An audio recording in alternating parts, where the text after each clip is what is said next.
अस्सलाम वालेकुम नाज़रीन, प्रोग्राम बाखबर सुबह के साथ मैं हूं सुहेल इकबाल भट्टी और आपकी सुबह को मजीद बाखबर बनाने के लिए आज लाहौर से हमें ज्वाइन करेंगे गौहर अली और उसके साथ मुल्तान से हमारे साथ होंगे मोहम्मद आसिफ। इस तरह लाहौर इस्लामाबाद स्टूडियो से हमें ज्वाइन करेंगे मलिक सईद अवान और इस्लामाबाद से ही हमारे साथ होंगे इकराम होती साहब। नाज़रीन, आज के प्रोग्राम में हम सबसे पहले आपको बताएंगे कि रोज़नामा 92 न्यूज़ में शाया होने वाली वो एक्सक्लूसिव खबर जिसमें बताया गया है कि नैब के ज़ेर हिरासत साबिक वज़ीर पंजाब शहबाज शरीफ साहब के लिए कुछ मज़ीद मुश्किलात आने वाली हैं। उसकी वजह क्या है, उसकी तफसीलात ये बताई गई कि साबिक वज़ीर पंजाब शहबाज शरीफ साहब के दौर में जिन पंजाब के मनसूबों में तख़ीर हुई जिसके नतीजे में उनकी लागत में इजाफा हुआ और कौमी ख़जाने को भारी नुकसान का सामना करना पड़ा, इन मनसूबों से मुतल्लिक पंजाब असम्बली की जानिब से जो हुकूमत ने एक कमेटी खसूसी कमेटी कायम की थी, उस कमेटी ने अब अपना काम शुरू कर दिया है, तहकीकात का आगाज़ कर दिया, जिसके अंदर इस बात को जायज़ा लिया जाएगा कि कौन से अफराद इन मनसूबों में तख़ीर के ज़िम्मेदार थे और उनके खिलाफ क्या कार्रवाई होनी चाहिए।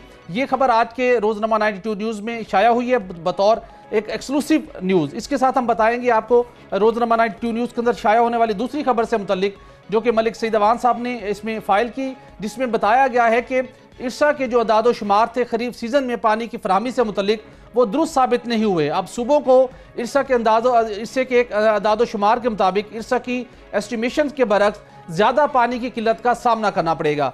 तो ये स्टोरीज आज रोज़नामा 92 में शाया हुई, इसके साथ कुछ मजीद खबरें भी आपके साथ शेयर करेंगे। लेकिन सबसे पहले बढ़ेंगे अपने शो की टॉप स्टोरी की जानिब और लाहौर से ही हम जानेंगे गौहर अली से। गौहर अली, जो खसूसी कमेटी कायम की गई थी, इसने अब तहकीकात का आगाज़ कर दिया है। किसकी सरबराही में ये कमेटी तहकीकात कर रही है और कितने अरसे का टाइम दिया गया है? पंजाब में जिन मनसूबों में तख़ीर हुई, कौमी ख़जाने को भारी नुकसान पहुँचा, उसके ज़िम्मेदारों का तयन करने के लिए जी वज़ीर कानून पंजाब राजा बशारत की सरबराही में एक कमेटी काम कर रही है। कमेटी का पहला इजलास जो है वो जुमे को होगा। कमेटी को 2 माह का वक्त दिया गया है, 2 माह में कमेटी ने अपना काम मुकम्मल करना है। बट सर मैं ये बताता चलूँ, ये कमेटी बहुत बाख्तियार है। अब नैब जो है, नैब के पास एक पूरा स्ट्रक्चर मौजूद है, डीजी है, उसके बाद डायरेक्टर है और डिप्टी डायरेक्टर है। वहाँ हर काम जो है बड़ा सिस्टमेटिकली होना है और डॉक्यूमेंटेशनली होना है। लेकिन ये कमेटी जो है किसी को भी बुला लेती है। अब इसने अभी परसों पहला इजलास रखा है और इसमें चेयरमैन जो है PND को बुला लिया है कि 10 सालों में जो मनसूबे ताख़ीर का शिकार हुए हैं कि उनकी तफसीलात पेश करें। इस तरह ये कमेटी जो आगे बढ़ेगी मज़ीद ब्यूरोक्रेट्स को बुलाएगी और जो लोग इन मनसूबों में ताख़ीर के ज़िम्मेदार होंगे उनके ख़िलाफ़ जो है वो ये कमेटी कार्रवाई कर सकती है। मेरी जब वज़ीर कानून राजा बशारत से बात हुई कि कमेटी जब अपना काम मुकम्मल कर लेगी, अपनी सिफारिशत मुरतब कर लेगी, तो उसको उस सिफारिशत को किस तरह ट्रीट किया जाएगा, उन फैसलों पर अमल दरामद क्या होगा, क्या पंजाब असम्बली इन फैसलों पर अमल दरामद करेगी, चीफ सेक्रेटरी करेंगे, एग्जैक्टिव अथॉरिटी करेगी, वज़ीर आला करेंगे, वफाक को भेजेंगे, क्या करेंगे आप जब ये सारे मवाद जो इकट्ठा कर लेंगे, सारे शवाहिद आ जाएंगे, आपके पास सारे बयानात आ जाएंगे, फिर आप क्या करेंगे? उन्होंने कहा कि हम इसको ऐवान से मंजूरी लेंगे, जो हमारे फैसले होंगे ऐवान यानी पंजाब असम्बली उसकी तौसीक करेगा, उसके बाद ये सबूत नैब को दे देंगे। बट सर ये बहुत अहम बात है कि 10 साला जो प्रोजेक्ट्स हैं, जो मंसूबे थे, उनकी ताख़ीर जो हुई है, उनके ज़िम्मेदारों को तयन करने के लिए आपके पास सारे सबूत आ जाएँ, दस्तावेज़ात आ जाएँ और शवाहिद आ जाएँ और गवाह आ जाएँ। जब ये गवाह आ जाएंगे सरकारी अफसरान कमेटी के पास होंगे और फिर नैब को बहुत मदद मिलेगी इन सारे मामलों को आगे बढ़ाने के लिए। तो ये एक इजाफी मददगार आमिल आ गया कमेटी की शक्ल में नैब के पास। अब नैब का काम बहुत आसान हो जाएगा। जो काम नैब कर रहा था वो काम अभी कमेटी करेगी। मतलब ये कि इस कमेटी में एक ऐसे शख्स भी शामिल हैं जो ज़हीरुद्दीन, जो पहले पब्लिक अकाउंट्स कमेटी के चेयरमैन रहे हैं, अपोजिशन लीडर नहीं है। अब जो चेयरमैन रहा है पब्लिक अकाउंट्स कमेटी का, उसके पास बहुत ज़्यादा मालूमात होती है। जब वो अपोजिशन लीडर रहता है उसके पास भी बहुत मालूमात रहती है। फिर वो वज़ीर भी रहे हैं, तो राजा बशारत ख़ुद भी बहुत सीनियर हैं, वो भी पहले वज़ीर कानून रहे हैं, कम्पिटेंट आदमी है। इसके अलावा इस कमेटी में वज़ीर ख़जाना पंजाब है। तो ये 3 अहम लोग हैं इस कमेटी में कि जो ये सबूत और शवाहिद इकट्ठे करेंगे कि जो 2002 में मुस्लिम काफ की हुकूमत बनी थी, उन्होंने जो मनसूबे शुरू किए थे वो ताख़ीर का शिकार क्या हुए। अच्छा, बट इसमें दूसरी दिलचस्प बात यह है, इस कमेटी के क्याम पे अभी तक मुस्लिम नून की तरफ से तहफ़्फ़ुज़ात का इज़हार नहीं किया गया, क्योंकि हमारी रिवायती सियासत ऐसी है कि जैसे हुकूमत कोई कमेटी बनाती है, कोई तहकीकात शुरू करती है, तफ्तीश शुरू करती है, तो अपोजिशन की तरफ से तहफ़्फ़ुज़ात का इज़हार होता है कि हमें ये कमेटी मंजूर नहीं। जैसे परसों एक कमेटी का इजलास हुआ, मुस्लिम नून ने उसका बाइकाट कर दिया। जो 16 अक्टूबर को हंगामा राई के अफराद के जिम्मेदारों को तयन करने के लिए इजलास होता, मुस्लिम लीग नून के दोनों अरकान उस कमेटी में नहीं गए, पीपल्स पार्टी को नुमाइंदगी नहीं दिखी। तो इसलिए ये कमेटी जो है, मैं ये समझता हूँ कि कमेटी भट्टी साहब ना सिर्फ नैब के लिए मददगार साबित होगी बल्कि बड़े बड़े इंकशाफात करेगी। अगर अगर अगर अब भी इस कमेटी ने, इतनी बाख्तियार कमेटी ने मतलब अपना काम ना किया, तो मैं समझता हूँ ये बड़ी ज़्यादती होगी कि हमें पता नहीं चला कि 10 साल में पंजाब में क्या होता रहा। जो अवाम के पैसों के मंसूबे थे जो शुरू किए गए, कि कौन लोग थे जिन्होंने वो मंसूबे मुकम्मल नहीं किए। अच्छा, इसमें कमेटी एक और काम कर रही है। कमेटी भट्टी साहब वो काम ये कर रही है कि जो मंसूबों की लागत में इजाफा हुआ है उसका सर्वे भी करेगी। जितने मंसूबे थे वो, जब अगर एक मंसूबा 2 अरब में मुकम्मल होता, अब वो 4 अरब में मुकम्मल हो रहा है, तो इनके 2 अरब रुपए उसकी लागत में इजाफा हो रहा है। उसका जिम्मेदार कौन है? तो ये जो अथॉरिटीज़ हैं, जो महकमे हैं पंजाब के, उनके सरबराहान को भी कमेटी बुलाएगी। इसके अलावा कमेटी किसी भी ऐसे शख्स को बुला सकती है जिसके पास इसके इन मंसूबों के बारे में मालूमात हैं। कमेटी का जो फ्रेमवर्क है, जो TORs हैं, जो है वो बुनियादी तौर पर यही तय किए गए हैं कि हम किसी भी ऐसे शख्स को बुला सकते हैं कि जिसके पास ये मालूमात हैं। तो ये कमेटी जो है, ये इसको बहुत ज़्यादा अहमियत देनी चाहिए। बताइएगा यकीनी तौर पर कमेटी का मैंडेट बहुत अहमियत का हामिल है कि वो लोग जिन्होंने कौमी ख़जाने को भारी नुकसान पहुँचाया मुख्तलिफ मनसूबों में तख़ीर के नतीजे में, उनका तयन किया जाएगा। अब 2002 के अंदर जब पाकिस्तान मुस्लिम 2002 के बाद मुस्लिम लीग काफ की हुकूमत ने जो मंसूबे शुरू किए, उनमें से कौन से ऐसे बड़े मंसूबे हैं जो मुस्लिम लीग नून के दौरे हुकूमत में रोक दिए गए या तख़ीर से दो चार किए गए? उनकी अब तक कोई लिस्ट सामने आई? और उससे बाद ये कमेटी जितना भी काम करेगी, जिन जिम्मेदारों का तयन करेगी, अल्टीमेटली उन जिम्मेदारों का नाम तो मजीद कार्रवाई के लिए नैब को ही भिजवाने पड़ेंगे और तमाम तर उस तहकीकाती रिपोर्ट के हमरा।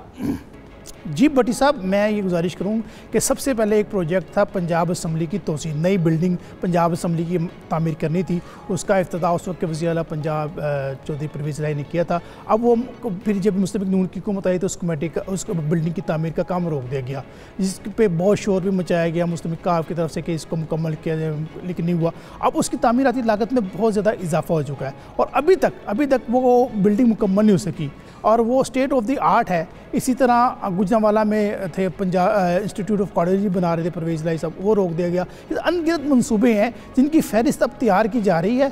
और मैं दूसरा ये बताऊं कि ये जो कमेटी है, इस कमेटी का ये भी मैंडेट है कि अगर ये किसी सरकारी अफसर को ख़त लिखती है कि वो ये मामले की तफसीलात फराहम करे, इस मंसूबे के बारे में कमेटी को आगाह करे, और वो अफसर अगर उस ख़त का जवाब नहीं देता, कमेटी के अहमियत नहीं देता, तो उसके खिलाफ एक्शन भी ले सकता है। इससे पहले पब्लिक अकाउंट्स कमेटी, मैं बड़ी अहम बात बताने लगा हूँ, पब्लिक अकाउंट्स कमेटी जो नैब को खत लिखती थी, एंटी करप्शन को खत लिखती थी, वो तावन नहीं करते थे। कभी कोई महकमा कहता था जी रिकॉर्ड जल गया है, कभी कोई सेक्रेटरी कमेटी को लिख देता था PAC को कि जनाब क्या मैं तो था ही नहीं, मेरे दौर में तो ये वाकई नहीं हुआ, तो आप जो है पुराने सेक्रेटरी को ख़त लिखें। तो लेकिन ये एक बहुत बाख्तियार कमेटी है। अभी पंजाब में पब्लिक अकाउंट्स कमेटी नहीं बनी, लेकिन उससे एक बाख्तियार बहुत बड़ी कमेटी बना दी गई है जिसने अपना काम शुरू कर दिया है। अगर अब पब्लिक अकाउंट्स कमेटी बनती है तो वो तो सिर्फ ऑडिट पैड्स को देखेगी ना, वो मंसूबों की लागत ताख़ीर की को सज़ा देने का भी उसके पास इख्तियार इस तरह तो नहीं है, लेकिन ये कमेटी बहुत ज़्यादा बाख्तियार है। अच्छा बट साहब, मैं एक और बात बताऊं, जो राजा बशारत हैं वज़ीर कानून, जो इस कमेटी के कन्वीनियर हैं और इसको चेयर कर रहे हैं, वो उनसे मैं जब इस हवाले से बात हुई तो वो कहते थे कि हमने एक मंसूबे पर जो है वो काम करना है, कि ये मंसूबा कितने का था, इसमें तमाम मंसूबे पर काम होना चाहिए। गौहर अली, आपका बहुत शुक्रिया। इस कमेटी का मैंडेट बहुत अहम है, वो कितने शॉर्टेस्ट टाइम के अंदर ये कमेटी अपना काम मुकम्मल करती है।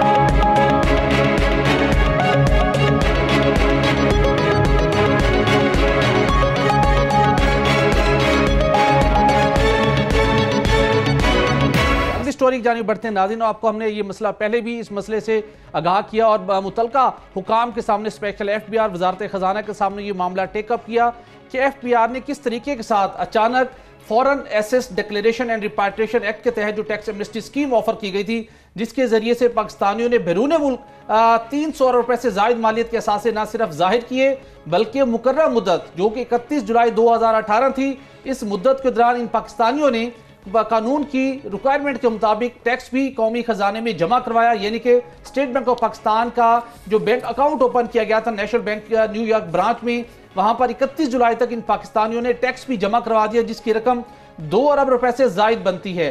पाकिस्तानियों की जानिब से भरपूर जिम्मेदारी का मुजाहरा किया गया। FBR की जानिब से, स्टेट की जानिब से जो टैक्स एमनेस्टी स्कीम ऑफर की गई थी उसके ऊपर मनोअन अमल करते हुए और हुकूमत के ऊपर, FBR के ऊपर एतमाद का इजहार करते हुए न सिर्फ उन्होंने असासे डिक्लेयर किए बल्कि गैर मुल्की करेंसी के अंदर यानी डॉलर्स में ज़र मुबादला की शक्ल में उन्होंने टैक्स भी जमा करवाया। लेकिन उसके बाद हमने आपको बताया कि 24 अक्टूबर को FBR की जानिब से एक सर्कुलर जारी हुआ और अचानक FBR ने यह फैसला किया कि ऐसे पाकिस्तानी जो 31 जुलाई तक अपने ना सिर्फ बैरून मुल्क असासे जाहिर कर चुके हैं बल्कि उनके ऊपर वो टैक्स भी जमा करवा चुके हैं, लेकिन उन्होंने FBI के ऑनलाइन पोर्टल के ऊपर डिक्लेरेशन फाइल नहीं किया, उनकी टैक्स एमनेस्टी स्कीम को मुस्तरद कर दिया गया। यह एक नाइंसाफी पर मबनी इकदाम था, क्योंकि इसके नतीजे में सैकड़ों पाकिस्तानी FBR के इस फैसले के नतीजे में बुरी तरह से मुतासिर हुए। निगरान दौरे हुकूमत के अंदर वफाकी हुकूमत को यह सिफारिश भी की गई थी कि इस मामले को जायजा लिया जाए और ऐसे पाकिस्तानी जिनकी टैक्स एमनेस्टी स्कीम ताहाल पेंडिंग है उन्हें एक्सेप्टेंस के हवाले से हुकूमत को फैसला ले, लेकिन उस मामले को पेंडिंग रखा गया।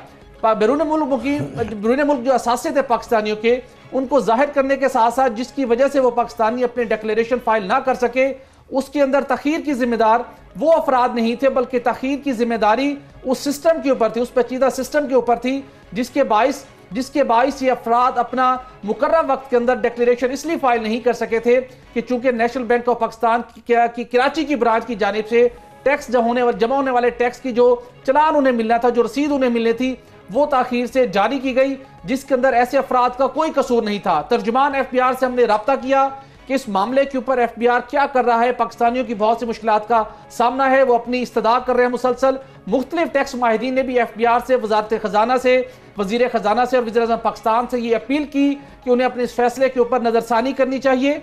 वादे के मुताबिक, कमिटमेंट के मुताबिक टैक्स एमनेस्टी स्कीम के ऊपर इंप्लीमेंटेशन होना चाहिए।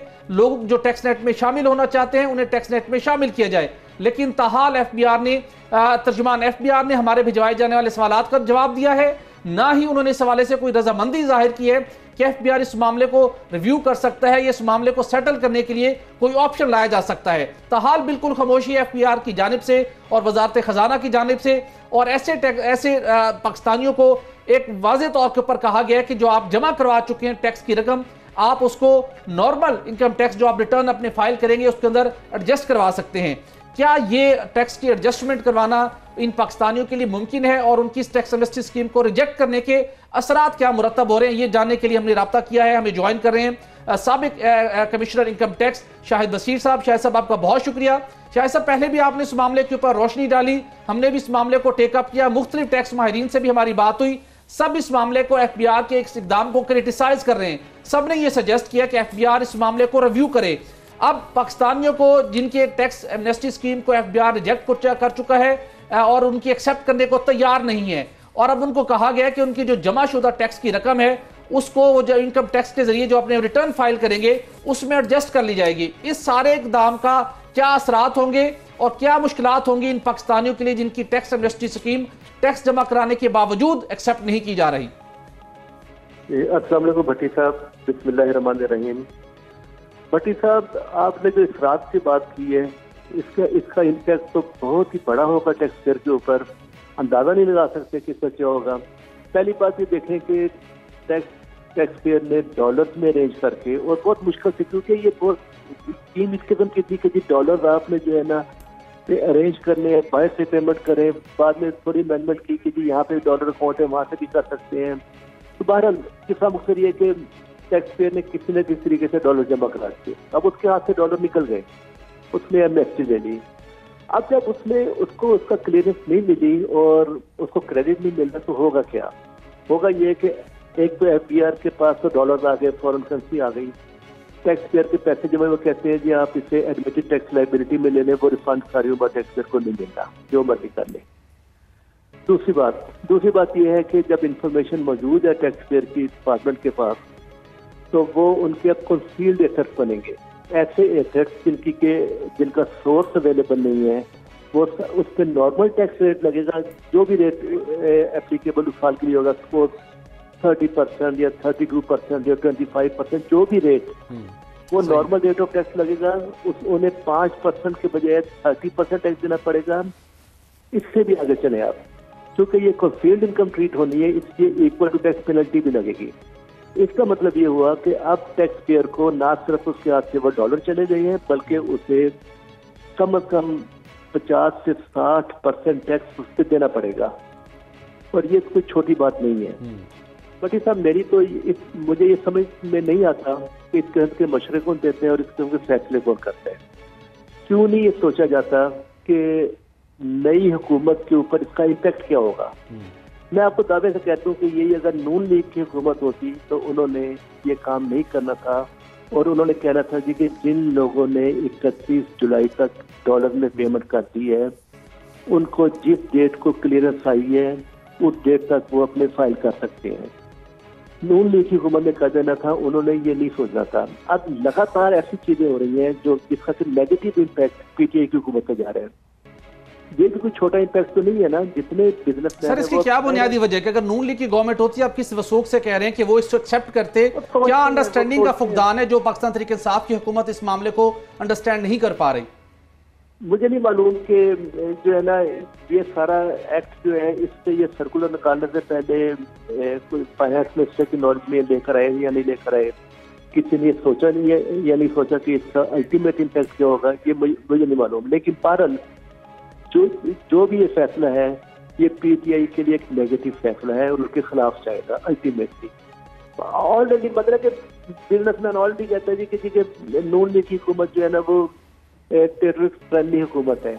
अब ये इसका क्या बनेगा? कौन ही नहीं कहेगा जी कि टेररिस्ट के साथ है या बिजनेसमैन के साथ है, और इसका इम्पैक्ट जो है ना वो बहुत ज्यादा है। मेरी सजेशन पटेला भी इसमें ये है जी कि जिन लोगों ने 31 जुलाई तक पैसे जमा कर दिए हैं, उनको क्रेडिट मिलना चाहिए, लेकिन तरीकाकार क्या होना चाहिए? तरीकाकार मैं आपको बताता हूँ, वो ये है कि एफपीआर डिटरमिन करे कि आखिरी सीपीआर की क्लियरेंस किस डेट को ही फर्ज कर लें कि एक शख्स ने 31 जुलाई को पैसे जमा कराए हैं, उसका सीपीआर क्लियर होकर आया स्टेट बैंक से 15 अगस्त को। तो अगर आखिरी क्लियरेंस 15 अगस्त को हुई है तो 16 अगस्त का टाइम रखने की, जिन्होंने 16 अगस्त तक सही जो अपनी डिक्लेरेशन दे दी वो वैलिड होगी, उसके बाद किसी ने दी वो वैलिड नहीं होगी। क्योंकि अगर आखिरी क्लियरेंस 15 अगस्त को आई है तो फिर 16 अगस्त के बाद तो कोई जवाब नहीं है कि वो 17 को फाइल करे, 20 को फाइल करे। सही, तो ये चीज इन्हें कर लेनी चाहिए। बिल्कुल। शाह साहब, एक मुख्तसर आपसे जानना चाहूंगा, कुछ वक्त की भी किल्लत है, दुनिया भर के अंदर टैक्स वसूल करने वाले इदारे अवाम को फैसिलिटेट करते हैं। एफपीआर का ये जो इकदाम सामने आया, जिसके ऊपर अदम एतमाद का इजहार लोगों के अंदर बढ़ रहा है, और पाकिस्तान तहरीक इंसाफ की हुकूमत टैक्स कलेक्शन को डबल करना चाहती है, 8,000 रुपए सालाना। इस फैसले के बाद क्या लोगों के अंदर एफपीआर की वो क्रेडिबिलिटी, वो इमेज रहेगा जो पहले ही टैक्स पेयर के लिए बहुत सी मुश्किलात का बाइस बनती है? एफपीआर बिल्कुल ही देगी। क्रेडिबिलिटी तो हुकूमत की खराब हो रही है कि 31 जुलाई को आपने डॉलर वसूल कर लिए हैं और उसके बाद आप उनको एमनेस्टी दे रहे हैं। कहाँ से क्रेडिबिलिटी रहनी है? और वो लोग जो कि टैक्स नेट में आना भी चाहते हैं, वो तो ऑलरेडी जो टैक्स नेट में मौजूद है वो तंग है। ना तरीके का जो डिपार्टमेंट अख्तियार करता है, इंस्ट्रक्चर डिमांड क्रिएट करती, प्री मैच्योर रिकवरी कर ली, बगैर नोटिस दिए रिकवरी कर ली, ऑलरेडी लोग तंग हैं। बिल्कुल सही, बिल्कुल सही। शाहिद बशीर साहब, आपका बहुत शुक्रिया। एफबीआर उम्मीद करते हैं कि इस मामले को रिव्यू करेगी और जो एतमाद का लोगों का इसके ऊपर उठेगा एफबीआर के हवाले से, और जिस किस्म की मुख्तलिफ टैक्स माहिरीन ने इस मामले के हवाले से सजेशंस पेश की, हम उम्मीद करते हैं कि एफबीआर और वजारत खजाना इन तजवीज़ के ऊपर गौर करेगी और पाकिस्तानियों को दरपेश मुश्किलात का ज़ाला करने के लिए जल्द कोई इकदाम उठाया जाएगा।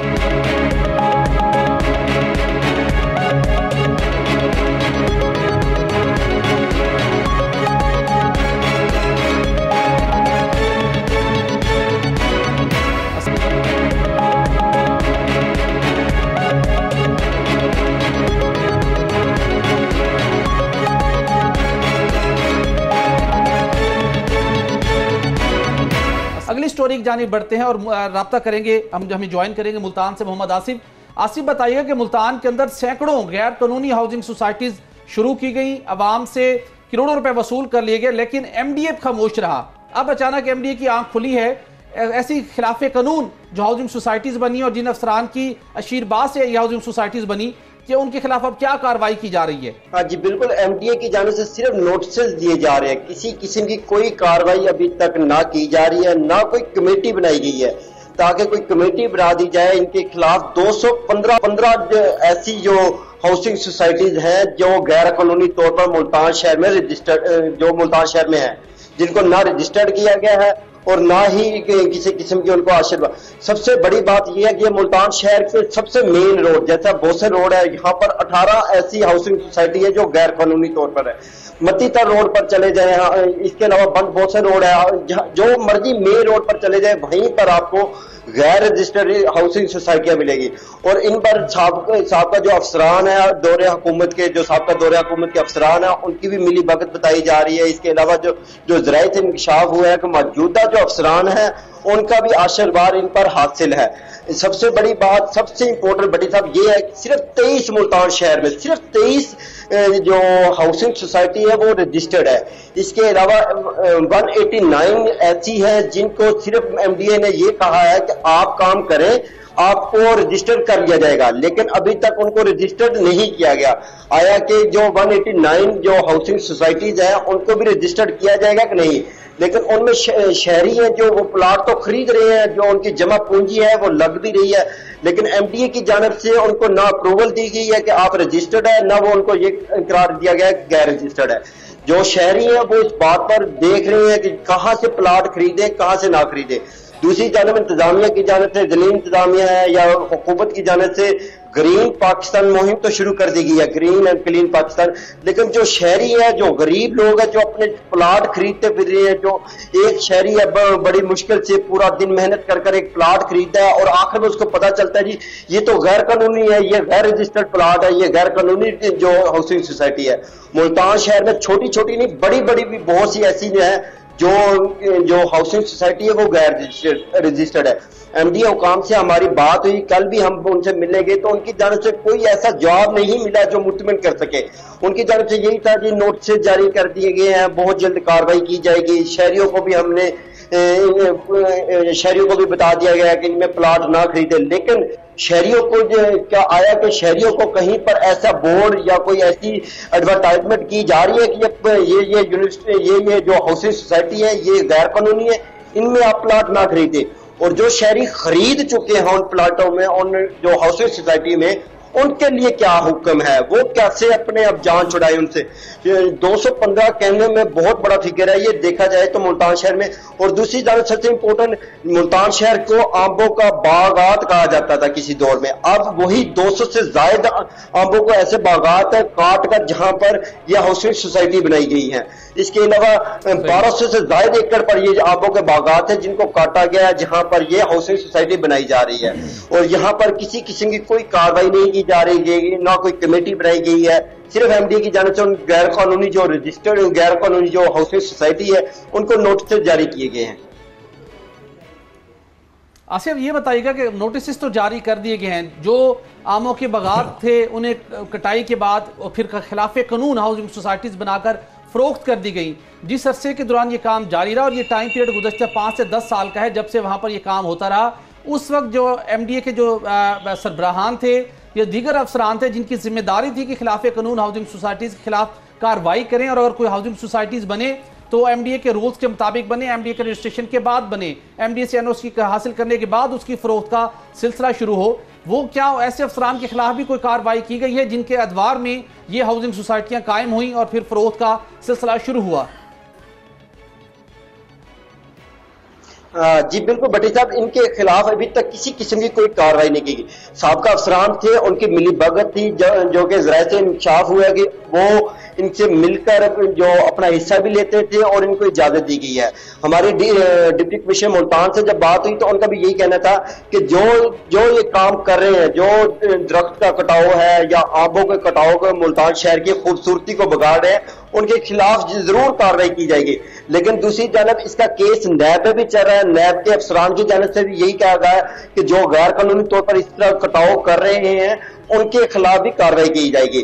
जैसा कि अब हमारी एमडीए हुकाम से बात हुई, जो मौजूदा अफसरान है उनका यही कहना था कि इस हवाले से एक टाउन जो अर्बन टाउन डेवलपमेंट प्लानिंग इदारा बनाया गया है, वो इसके खिलाफ कार्रवाई कर रहा है, वो इसके खिलाफ जो आंखों के बागात काट रहा है, बहुत शुक्रिया। अर्बन से मुतल्लिक न्याय का इदारा भी कार्रवाई कर रहे हैं। नैब मुल्तान को भी कुछ शिकायत मौसूल हुई थी। देखना होगा कि कब तक ये इन गैर कानूनी हाउसिंग सोसाइटीज को क्याम में मदद देने वाले एमडी के अफसरान के खिलाफ भी कार्रवाई की जाती है। नाज़रीन, यहाँ पर एक ब्रेक का वक्त हुआ है। ब्रेक के बाद कुछ मजीद इशूज पर बात करेंगे। Stay with us.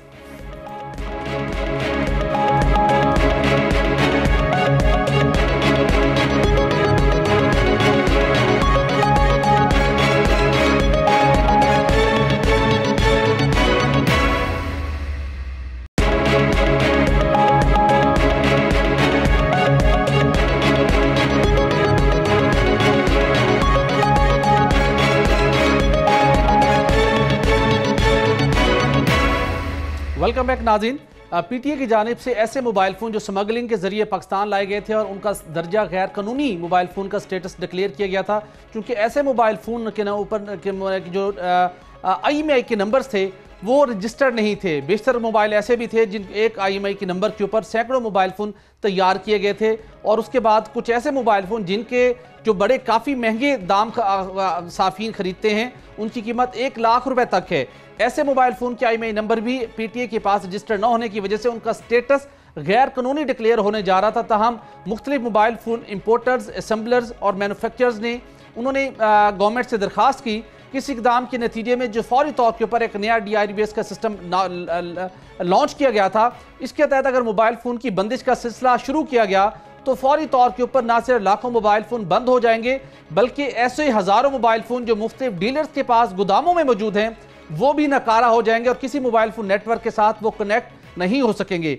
इस सूरत हाल से बचने के लिए पीटीए ने जो डेडलाइन मुकर्रर की थी 20 अक्टूबर की, उसके अंदर तौसीह की गई और यह फैसला किया गया कि नहीं, अभी फिल वक्त को डेडलाइन नहीं है। इस पूरे मसले का एक नया हल निकालने के बाद DIRBS सिस्टम को एक्टिव किया जाएगा, जिसके तहत लाजिम है कि IMEI के नंबर रजिस्टर्ड होना लाजिम है। बसूरत दीगर वो मोबाइल फ़ोन नकारा हो जाएगा, भले वो सार्फिन पहले से इस्तेमाल ही कर रहे हैं। अब ऐसे मोबाइल फ़ोन इस्तेमाल करने वाले सार्फिन के लिए एक अच्छी खबर है कि इस मोबाइल फ़ोन को मुस्तकिल बंद करने की बजाय उनका एक नया तरीका हुकूमत ने तलाश कर लिया है। अब वफाकी हुकूमत ने यह फैसला कर लिया है कि PTA FBR के ताउन के साथ और टेलीकॉम कंपनीज के ताउन के साथ ये एक ऐसी हिकमत अमली बना ली गई है कि ऐसे मोबाइल फ़ोन जो स्मगलिंग के जरिए पाकिस्तान लाए गए और इस वक्त वो ऑपरेशनल हैं, मुख्तलिफ सार्फिन उन्हें इस्तेमाल कर रहे हैं और उन्हें हमारे नेटवर्क के साथ कनेक्ट हैं, उन्हें बंद नहीं किया जाएगा, बल्कि उनके लिए यह तजवीज़ दी गई है कि 15 नवंबर के बाद ऐसे तमाम मोबाइल फ़ोन जिनके IMEI नंबर रजिस्टर्ड नहीं हैं और जब पता चलेगा कि ये मोबाइल फ़ोन अनरजिस्टर्ड हैं, उनके लिए उन ऐसे मोबाइल फ़ोन के ऊपर रेगुलेटरी ड्यूटी आयद करने का फैसला कर लिया गया है।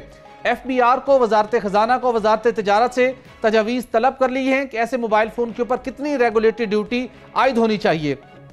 ज़राए का ये कहना है कि रेगुलेटरी आयद होने का तरीक़ेकार ये बताया गया कि 15 नवंबर के बाद ऐसे तमाम मोबाइल फ़ोन जिनकी IMEI नंबर रजिस्टर्ड नहीं है और वो स्मगलिंग के जरिए पाकिस्तान आए, ऐसे मोबाइल फ़ोन सार्फिन को एक मैसेज भेजा जाएगा कि आपका ये मोबाइल फ़ोन रजिस्टर्ड नहीं है। अगर आपको इस मोबाइल फ़ोन को मुस्तकिल बंद होने से बचाना चाहते हैं तो आप 2 माह के अंदर अंदर आप रेगुलेटरी जमा करवा कर इस मोबाइल फ़ोन का स्टेटस क्लियर करवा रहे हैं। दूसरी जानिब ऐसे इंपोर्टर जो मोबाइल फ़ोन इंपोर्ट करते हैं, ताहम उनके बेशतर मोबाइल फ़ोन माजी के अंदर ऐसे कुछ शिकायत मसूल हुई कि लीगली पाकिस्तान के अंदर इंपोर्ट तो किए गए, लेकिन उनका IMEI के नंबर इस IMEI नंबर रजिस्टर्ड नहीं था।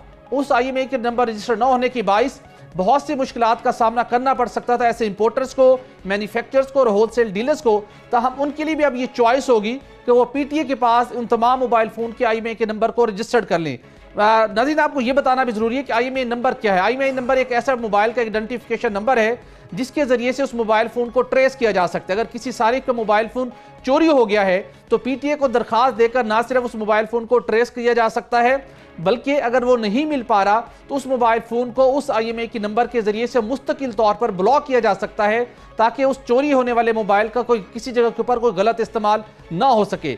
दूसरा IMEI रजिस्टर्ड करने का एक बड़ा मकसद ये है कि माजी के अंदर मुख्तलिफ दहशतगर्दी के वाक़यात ऐसे रूनमा हुए जिनके अंदर ऐसे कम्युनिकेशन की गई, जब उन्हें ट्रेस किया गया तो ऐसे मोबाइल फ़ोन भी मिले जिनके जो IMEI नंबर थे वो फेक थे, जिसके नतीजे में ऐसे अफराद तक पहुँचने में मुश्किलात का सामना करना पड़ा। और आलमी सतह के ऊपर भी जो एक GSM एसोसिएशन है उसके भी कवायद के मुताबिक दुनिया भर के अंदर कोई भी मोबाइल फ़ोन जब तक उसका IMEI का नंबर रजिस्टर्ड ना हो, आप उस मोबाइल फ़ोन को इस्तेमाल नहीं कर सकते। और मोबाइल फ़ोन तैयार करने वाली कंपनियों को उस IMEI नंबर को रजिस्टर्ड करवाने के लिए एक मखसूस फ़ीस भी अदा करना पड़ती है। उस फीस अदा करने के बाद किसी मोबाइल फ़ोन का पाकिस्तान में 1000 या 1500 रुपये में फ़रोख्त होने का फिर जवाज़ नहीं रह जाता। ताहम अगर हम मार्केट का विजिट करें तो हमें हज़ारों लाखों मोबाइल फ़ोन ऐसे मिलेंगे जिनकी कीमत 1500 रुपये 2000 रुपये तक के दरमियान मौजूद है। तो ऐसे मोबाइल फ़ोन के ऊपर शकूक व शुबात का इजहार किया जाता है कि ये मोबाइल फ़ोन ना सिर्फ स्मगलिंग के जरिए लाए गए हैं, बल्कि इनके IMEI के नंबर रजिस्टर्ड ना होने के बायस ये इसके ऊपर सवालात उठ रहे हैं कि इसका IMEI का नंबर रजिस्टर्ड नहीं है। अब इस तमाम मसले को हल करने के लिए और लॉ एंड ऑर्डर की सिचुएशन से को बेहतर बनाने के लिए और लॉ एनफोर्समेंट एजेंसीज की मुसलसल जो तजावीज़ सामने आ रही थी, PTA और कस्टम्स डिपार्टमेंट ने मिलकर जो हतमी सिफारिशात तैयार की थी, उसकी रोशनी में PTA ने यह एक नया सिस्टम DIRBS का वज़ा किया था मई 2018 के अंदर। ताहम उसकी डेडलाइन 20 अक्टूबर थी, जिसकी तौसीक की जा चुकी है। अब नई टाइमलाइन के मुताबिक यानी कि 15 नवंबर से ठीक 15 रोज़ के बाद ऐसे तमाम मोबाइल फ़ोन की रजिस्ट्रेशन का अमल दोबारा से शुरू हो जाएगा और सार्फिन जिन्हें एक मैसेज दिया जाएगा कि अगर उनका मोबाइल फ़ोन रजिस्टर्ड नहीं है या वो खुद चेक करना चाहते हैं तो वो एक आइडेंटिटी नंबर जो कि मोबाइल फ़ोन का IMEI नंबर हम जिसे कहते हैं, उसको वो 8484 के ऊपर SMS करेंगे। ऐसे तमाम सार्फिन को PTA की जानिब से जवाब मसूल होगा कि आया उनका ये मोबाइल फ़ोन इलीगल है या लीगल है, या इसको रजिस्टर्ड करवाया गया है या नहीं करवाया गया। अगर ऐसा मैसेज आपको मसूल होगा कि आपने वो मोबाइल फ़ोन रजिस्टर्ड नहीं करवाया, तो ऐसी सूरत के अंदर आपको रेगुलेटरी ड्यूटी आयद करके अपने मोबाइल फ़ोन का स्टेटस क्लियर करवाना होगा। अगरचे रेगुलेटरी ड्यूटी की अदायगी का एक सार्फिन के ऊपर एक वक्ती तौर के ऊपर बोझ ज़रूर होगा, ताहम इस इकदाम के नतीजे में ऐसे मोबाइल फ़ोन जो मार्केट के अंदर फ़रोख्त किए जा चुके हैं और लाखों की तादाद में हो सकते हैं, इस बात का एक खदशा जाहिर किया जा रहा है। तो अल्टीमेटली ऐसे सार्फिन को अपने मोबाइल फ़ोन की मुस्तकिल बंदिश से बचने के लिए अपना IMEI नंबर ना सिर्फ रजिस्टर्ड कराना होगा बल्कि मखसूस रेगुलेटरी ड्यूटी भी अदा करना होगी। उसके साथ साथ एक ऑप्शन ये भी तजवीज़ की गई है कि ऐसे सार्फिन जिनका IMEI नंबर जाली कंसीडर होगा और पहले से रजिस्टर्ड नहीं है, उसके ऊपर PTA की जानिब से ये सहूलत भी दी जाएगी कि वो सारिफ अपना एक सिर्फ मोबाइल फ़ोन का नंबर किसी भी कंपनी का हो जो आप इस्तेमाल कर रहे हो, वो नंबर PTA को अरसाल करना पड़ेगा और फिर लाइफ टाइम तक जब तक आप उस मोबाइल फ़ोन को इस्तेमाल करेंगे, आपके इस्तेमाल में रहेगा, उस मोबाइल फ़ोन के ऊपर सिर्फ वही सिम, वही नंबर एक्टिव होगा, वही नंबर उस मोबाइल कंपनी के साथ कनेक्ट होकर आप अपना मोबाइल फ़ोन इस्तेमाल कर सकेंगे जो आप PTA में दर्ज करवाएंगे। उसके अलावा अपने मोबाइल फ़ोन में कोई किसी दूसरी सिम का इस्तेमाल नहीं कर सकेंगे। और इसके साथ साथ जब आप किसी दूसरी सिम का इस्तेमाल नहीं कर सकेंगे तो मोबाइल फ़ोन के ऊपर कॉल सुनना या कॉल करना, SMS करना या कोई भी मोबाइल फ़ोन के ऊपर सर्विस इस्तेमाल करना सिर्फ उसी एक नंबर के ऊपर इस्तेमाल हो सकेगी। तो 15 नवंबर से ये नई रेगुलेशन नई रेगुलेशंस के ऊपर अमल दरामद होने जा रहा है, जिसके ऊपर इंपोर्टर्स को और डिस्ट्रीब्यूटर्स को और होलसेलर्स को भी एतमाद में लिया गया है। तो अगली स्टोरी की जानिब बढ़ते हैं और मलिक सईद अवान से अब हम जानेंगे। सईद अवान साहब बताइएगा कि इरसा की जानिब से खरीफ सीजन के दौरान पानी की फराहमी से मुतल्लिक कुछ तखमीने पेश किए गए थे। अब ये बताया गया है पार्लियामेंट को कि इरसा के वो दादोशुमार, वो तखमीना दुरुस्त साबित नहीं हुआ, बल्कि खरीफ सीजन के दौरान सूबों को इरसा के तखमीने से ज्यादा पानी की किल्लत का सामना करना पड़ेगा। कितनी किल्लत का सामना करना पड़ सकता है सूबों को? जी भट्टी साहब, इस बार इरसा की जानिब से खरीफ सीज़न के लिए जितने भी तखमीने लगाए गए थे वो सारे गलत साबित हुए हैं। इरसा की जानिब से 77.10 मिलियन एकड़ फिट का तखमीना लगाया गया था, जबकि एक्चुअल जो पानी दिया गया वो 62.10 मिलियन एकड़ फिट था, जो कि 19% कम है। इसी तरह पंजाब को भी 19% पानी कम मिला और उसे 29.19 मिलियन एकड़ फिट मिला, जबकि 36.26 मिलियन एकड़ फिट का तखमीना लगाया गया था। सिंध के लिए 32.71 मिलियन एकड़ फिट का तखमीना लगाया गया था, मगर उनको 27.75 मिलियन एकड़ फिट पानी दस्तयाब हुआ। आपको ये भी बता दूं कि हुकूमत इरसा की जानिब से कहा जा रहा है कि सिर्फ सिंध को जो है वो पानी कम मिला है, लेकिन ये कह रहे हैं, सिंध कह रहा है कि हमें इरसा के दादोशुमार से भी ज़्यादा पानी कम मिला है, हमें 30% जो है वो पानी कम मिला है, जबकि इरसा कह रहा है कि सिंध को जो है वो 15% पानी कम मिला है। इसी तरह अगर हम खैबर पख्तूनख्वा को देखें तो वो 5.28 मिलियन एकड़ फिट के मुकाबले में 3.41 मिलियन एकड़ फिट पानी दिया गया है और बलूचिस्तान को तो सबसे कम 41% पानी कम मिला है, उसे 2.85 मिलियन एकड़ फिट पानी दिया जाना था जो कि तखमीना लगाया गया था, मगर 1.69 मिलियन एकड़ फिट पानी दिया गया है। पानी की कमी की वजह से सूबों को आगे शेयर तकसीम करने में प्रॉब्लम होता है, क्योंकि सूबे इसी तखमीने की बुनियाद पे अंदाज़ा लगाते हैं कि वो आगे किसानों को कितना कितना पानी देंगे, लेकिन जब उसको शहरी काम मिलता है तो वो आगे पानी तकसीम कैसे करेंगे और उसे बहुत ज़्यादा कमी होगी। अभी हमारे पास जो दस्तावेज़ात हैं उसमें ये भी बताया गया कि जो आने वाला रबी सीज़न है उसमें 38% पानी की किल्लत का सामना है।